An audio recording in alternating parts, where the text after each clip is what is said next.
Hello everyone and welcome to my channel skyriseastro. Today we will look at the yearly predictions for the sign of Aries for all of 2024. We will focus on the movements of the slow planets that slowly but decisively affect our lives. That is the position that will have this year Jupiter, Saturn, Uranus, Poseidon and Pluto. For the fast planets like the Sun, Moon, Mercury, Venus, and Mars, you can refer to my monthly predictions for each zodiac signs.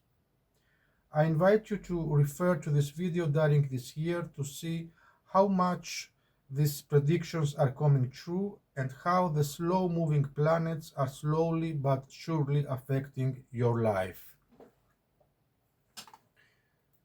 Nice.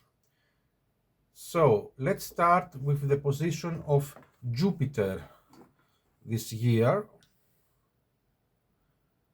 And the year begins with Jupiter in your second house, in the sign of Taurus, until the month of May. Let's see here the motto of Jupiter. The card is grow and expand. And the motto of the card of Taurus is trust, patience, and sensuality. And the motto of the second house is physical security, possessions, material values, and self-work. Nice. The second house covers all matters related to your immediate material and physical environment: taste, scent, sound, touch, sight. The second house also rules income, money, and self-esteem. Transiting Jupiter in the second house always creates the optimism that money is coming from somewhere. So you may now be hoping that the main source of its origin lies mainly in your education, from whatever you have studied anyway, even if it's not university level. So it can be a profitable year if you are involved in the written, spoken, or digital world, such as a writer, journalist, graphic designer, and more. Also with transportation, religion, import and export trade, diplomacy, shipping and aviation, arbitrary legalizations, cultural or party organizations, polling companies, advertising, travel agencies, etc. You can also get financially supported through the acquisition of a medal, an award, a commendation, from an intellectual property, from the organization and performance of a celebration, from the recognition of a scientific award, and so on. But there is also the subjective or detrimental side of this transit, when Jupiter is affected by other unfavorable planetary radiations. Such are the cases when you are spending on studies, on a religious function like a wedding, and so on. Also, money spent on a candidacy, a publication, a major advertising campaign, and others. In May, Jupiter will move into your third house in the sign of Gemini. Here is Gemini, and here is the third house. Let's see the motto of the Gemini card: curiosity, intellect, and networking. And let's see the motto of the house 3: early learning, childhood, relations, the rational mind, and communication. Nice. The third house rules all forms of communication: talking, thinking, gadgets, and mobile devices. The third house also covers siblings, neighborhoods, local travel, libraries, schools, teachers, and community affairs. This transit creates so many interest for you that you don't stay idle for a moment. This is your best time to advertise, to display your culture, receiving favorable comments, to find a worthy representative of the law to take charge of your personal affairs. You may participate in exhibitions, in a ceremony held in your honor, to patent an intellectual work, to receive a favorable mention. You may be notified of a favorable decision of an administration or the result of some oral or written examination, or by giving a presentation of a work, interviewed, or given flattering publicity. In short, the more spiritually uplifted you are, the more you will realize the value of this transit. For you are given the opportunity to make use of your knowledge and to obtain the passport to wider recognition. And since the passport was mentioned, you also have the opportunity to travel more frequently within and outside of your country. Usually it is within or returning to your country. Also, through a religious celebration, anniversary, you may rekindle your communication with your relative, neighbors, fellow, and students. Apart from this, you make sure you don't stray from the boundaries of your religious faith, and you may, if you are at the level of its metaphysical pursuits, find the teacher you are studying. If you have passed this stage, then you may become the spiritual port. Now let's see Saturn. Saturn this year, for the whole year, will transiting your 12th house. Let's see here the motto of the Saturn card for restricted, experience, struggle, learn hard, work, and patience. Let's see also the motto of the 12th house card, spirituality, transcendent, karma, sacrificial, service, and healing. Nice. So, the 12th house, this is also the final house, rules endings. This house covers the final stages of a project, tying up loose ends, completions, the afterlife, old age, and surrender. It's also associated with separation from society, institutions, hospitals, jails, hidden agendas, and secret enemies. And it rules the imagination, creativity, arts, film, dance, poetry, journals, and the subconscious mind. There will be more than a few times when you will feel your hands tied because of events beyond your control.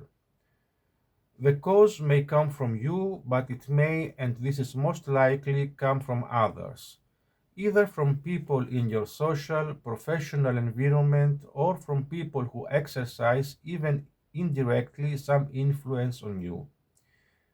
In general, with this transit, you are forced to see through the misery and malice of certain people to things that have a negative effect on your own life. Of course, if since you are an Aries, your reactions become even more intense as you seek to overturn bad things without much temper, trying to defend your status. However, you may seek through research ways to bring you closer to the truths of your professional career and the position you occupy in your social cycle. Problems also with health or perhaps behavioral problems of other people, such as parents, partners, supervisors, superiors, may cause you feelings of insecurity and fear. Let's go now to Uranus and the position it will have this year, again in your second house. Let's see the motto of the card of Uranus. It's radically change. And let's see again the motto of house 2, physical security, possession, material value, and self-work. As already mentioned, the second house covers all matters related to your immediate material and physical environment: taste, scent, sound, touch, sight. The second house also rules income, money, and self-esteem. Let's see now how Uranus in this position will affect you for all the 2024. During this transit, you will need, in any situation of financial nature, to be not only temperate but also prepared for any unforeseen change. Even from the heart, if you wish to acquire something, investigate everything around it, for there is only the danger of an unfortunate investment lurking. There is also the danger of a boycott. So, since your second house is ruled by Taurus, a hospitable sign to the celestial nature, and of course the ascendant, your sign is Aries, which limits your power of restraint. Eventually, it may go from a problematic transit to a painful one. But problems may stem from other causes as well, such as being affected quite seriously by the death of a family, a friend, or the position of people with whom you had common goals, or who you are aspired to see become your backers in an investment, or through an organization that you aspire to secure an acquisition, and so on. Let's move now to Neptune. Neptune this year will be on your second house, on your 12th house in the sign of Pisces. This is the card of house 12, spirituality, transcendment, karma, sacrificial service, and healing. And let's see also the motto of the Neptune card: dream and transcend. And the motto of the Pisces card: intimacy, intuition, and compassion. So, let's remember that the 12th house covers the final stages of a project, completions, the afterlife, old age, and surrender. It's also associated with separation from society, institutions, hospitals, jails, hidden agendas, and secret enemies. This is the most powerful transit of Neptune from the referring house, as it is its own house. So, since 2013, the year that this planet, Neptune, has entered in the Pisces, you will have witnessed in practice its work in the most inner part of your life, that which is connected to your subconscious and your most hidden life. Therefore, what you should do from the very beginning is to put all your unspoken desires in order, to find a way to atone for your sins, and to search to find the path that leads to your paradise. Usually, you find it through religious and philosophical areas, through writing, painting, and generally through acts of charity. But with Neptune, you run the risk of being misled, following roads and paths that ultimately lead, let's say, to hell. On the good side of the transit, you may become the fisherman fishing in the gurgling waters and basking in the sun of supreme principle. On the negative side of this transit, you fish in the murky waters of earthly misery, stumbling sometimes in the windswept heights and sometimes in the muddy waters of the swamp, something for which you alone are to blame. For you choose to follow the path of morbid imagination instead of creative imagination, of hypocrisy instead of reality, of perversion instead of rectitude, of immorality instead of morality, of phantomness instead of seriousness, of deceit instead of honesty, of incrimination instead of innocence, and so on. So, depending on your choices, you may end up, let's say, in a type of monastery, in research laboratories, in philosophical spaces, in some institutions, offering your help to people who are suffering. Or you may find yourself confined in an institution for the aged, in a nursing home, in a home for the destitute, in a penitentiary as an inmate due to existential problem, as a prison card, and so on. However, because the same planet through its natural house can work subversively by withholding the truth, vulgarity, pollution, blackout, proselytizing, fraud, robbery, exile, drugs, alcohol, poisoning, witchcraft, and all kinds of criminal activities, it is good to guard yourself in every way to avoid getting involved in such adventures. However, by enduring the aforementioned transit, you realize the value of forgiveness, confession, and especially the meaning of the love. So, finally, let's see what is going on with Pluto. This is the card of Pluto, and its motto is transform.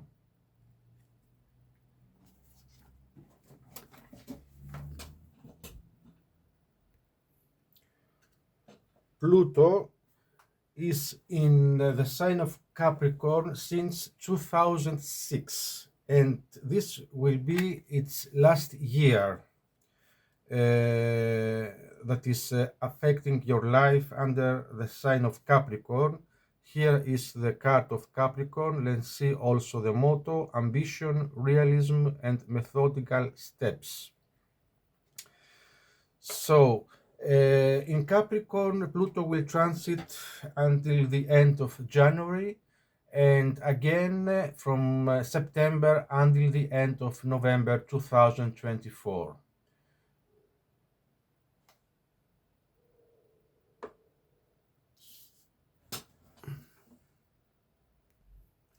That means that Pluto all this year and for the last time this year will be in your 10th house. Let's see here the motto of the 10th house card: structure, discipline, life, mission, accomplishment, and career.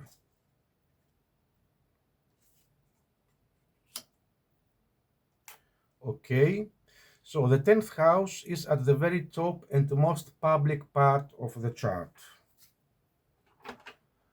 The 10th house, here it is, governs structures, corporations, tradition, public image, fame, honors, achievements, awards, boundaries, rules, discipline, authority, fathers and fatherhood. The cusp or border of the 10th house is also called the midheaven, and it clues astrologers into your career path. So, for the last 16th years, with the position of Pluto in Capricorn, the more mature you are in age, the easier you have experienced this transit. This is because, in this case, the experience of life counts as a plus. So you can give yourself end to things that trouble you socially and professionally, or if it happens because others cause it, you can deal with it calmly. So, since you are an Aries, the concept of composure is usually misrepresented. But what you need is to eliminate from your subconscious mind anything that causes morbidity and aversion to issues related to your external image, even more so to your career. You may see a job lost or destroyed, but before you grieve about it, consider whether you were maintaining a situation which basically weakened you morally or materially, or in any case, as its work was useless to you. However, during this transit, and since difficult aspects are being formed, you may lose a person either because they are living or because they are dying, which forces you to reconsider your attitude towards other people who, in an indirect way, have been absent or influencing your life until then. You may also experience the experience of anxiety about the fate of a contract or a court decision or the contents of a will and so on. So this year, slowly, Pluto is moving to the sign of Aquarius in your 11th house. Here it is. So let's see the motto for Aquarius: originality, philanthropy, and progressive imagination. And the house 11th, here it is. The motto is about friends, like-minded groups, and humanitarian beliefs. The 11th house rules teams, friendships, groups, society, technology, video and electronic media, networking, social justice, rebellion, and humanitarian causes. It also rules originality, eccentricity, sudden events, surprises, invention, astronomy, science fiction, and all things futuristic. And Pluto will stay in the sign of Aquarius until 2044. Nice. So, for you, Aries, through the mentioned transit, you will have the ability to carry on your shoulders even a heavy karmic burden in order to achieve the realization of a major goal. If you succeed, you will have made a secret agreement with the universe, which may concern your specific material or spiritual pursuits, but the contribution of third people is also considered necessary. But here there is the problem of making the right choice, for you may become enthusiastic about people unsuitable for you. Also, at this time, you are likely to experience an unpleasant experience through a friend, a death, illness, and so on, or the damage to a property by natural phenomena like flood, earthquake, volcanic eruption, and so on. You may, however, utilize your metaphysical knowledge, even offering work. Just make sure it's blessed. Also, you may enter into partisanship, politicization, or enter into areas that tend towards mysticism or dark parapsychological lodges. Thank you for watching this video about the Aries 2024 predictions. I would be more than happy to see your feedback and comments. Please subscribe to my channel so you can watch other interesting videos that are coming soon. And if you are interested for a personal reading, please message me to the email address that you see on the description of the video, skyriseastro@gmail.com. Thank you, peace and love.